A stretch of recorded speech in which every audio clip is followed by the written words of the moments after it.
আজ হামজা চৌধুরী যা করছেন সাকিব সেটা বছরের পর বছর ধরে করেছেন। তাই হামজা বনাম সাকিব প্রশ্নে সাকিবের নামটা নিতেই হয়। সাকিবই প্রথমে সবাইকে বিশ্বাস করতে শিখিয়েছেন মাছ ভাত খেয়েও কোনো বাঙালি বিশ্বসেরা হতে পারে। সাকিব বাংলাদেশের আলো বাতাস গায়ে মেখে বড় হয়েছেন, দেশকে তুলে ধরেছেন বিশ্ব দরবারে। অন্যদিকে হামজার জন্ম ইংল্যান্ডে, তিনি সে দেশেই শৈশব কৈশোর পার করেছেন। সাকিবের জনপ্রিয়তা গ্রামের মেঠো পথ থেকে শহরের কংক্রিটের গলি পর্যন্ত সবখানেই। সাকিব কেন এবং কিভাবে হামজা চৌধুরীর থেকে এগিয়ে সেই বিষয়গুলো জেনে নেওয়া যাক।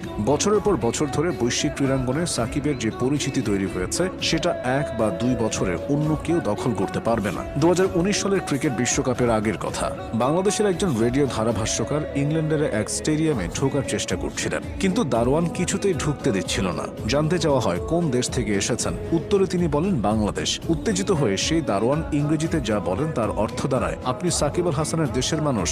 শুধু ইংল্যান্ড নয়, বিশ্বের অন্যান্য প্রান্তেও বাংলাদেশের নামটা পৌঁছে দিয়েছেন একজন সাকিব।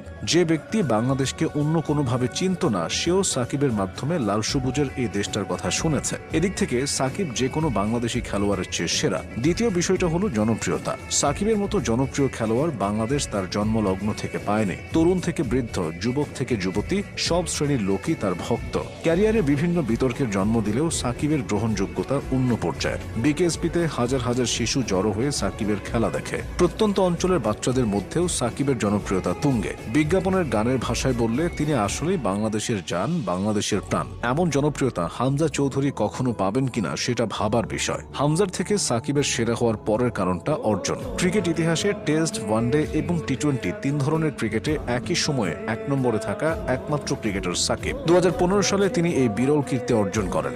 সাকিবের এই রেকর্ড নেই বিশ্বের অন্য কোনো ক্রিকেটারের। এজন্য তাকে বলা হয় বিশ্বসেরা অলরাউন্ডার। তার অর্জনের ঝুলিটা আরও চওড়া। আন্তর্জাতিক ক্রিকেটে তিনি ছাড়া 14,000 রান ও 700 উইকেট নেই অন্য কোনো ক্রিকেটারের। এছাড়া তিনি 2017 সালের অক্টোবরে ওয়ানডেতে 5,000 রান এবং 200 উইকেটের মাইল ফলক স্পর্শ করেন, যেটি করতে তার ম্যাচ খেলতে হয়েছে 178টি। এত দ্রুত এই রেকর্ড অন্য কেউ করতে পারেনি। সাকিব টেস্ট ইতিহাসে 3 জন অলরাউন্ডারদের একজন, যিনি কিনা একই ম্যাচে সেঞ্চুরি আর 10 উইকেট নিয়েছেন। বিশ্বকাপের মঞ্চে 600-র বেশি রান এবং 10 উইকেটের বিরল রেকর্ড তো আছেই। জাতীয় দলের পাশাপাশি ফ্র্যাঞ্চাইজি ক্রিকেট খেলতে বিশ্বের প্রায় সব প্রান্তেই সাকিবের পা পড়েছে। আইপিএল থেকে বিবিএল, পিএসএল, সিপিএল, এলপিএল কিংবা এমএলসি, সাকিব খেলেননি এমন কোনো টি-20 লিগ নেই। অন্যদিকে হামজার যা অর্জন সেটা ইংলিশ ক্লাব লেস্টার সিটির হয়ে। বাংলাদেশের হয়ে তার পথ চলা সবেমাত্র শুরু। হ্যাঁ, জনপ্রিয়তার বিচারে ফুটবলের চেয়ে ক্রিকেট পিছিয়ে রয়েছে, কিন্তু এতে সাকিবের কোনো হাত নেই। সাকিব সেরা হওয়ার আরেকটা কারণ, স্বয়ং খেলোয়াড়রাও তাকে আইডলাইজ করে। তাকে দেখেই তরুণ ক্রিকেটাররা সামনে এগিয়ে যাওয়ার অনুপ্রেরণা পায়। শৈশবে অনেকেই একজন সাকিব হতে চাইত।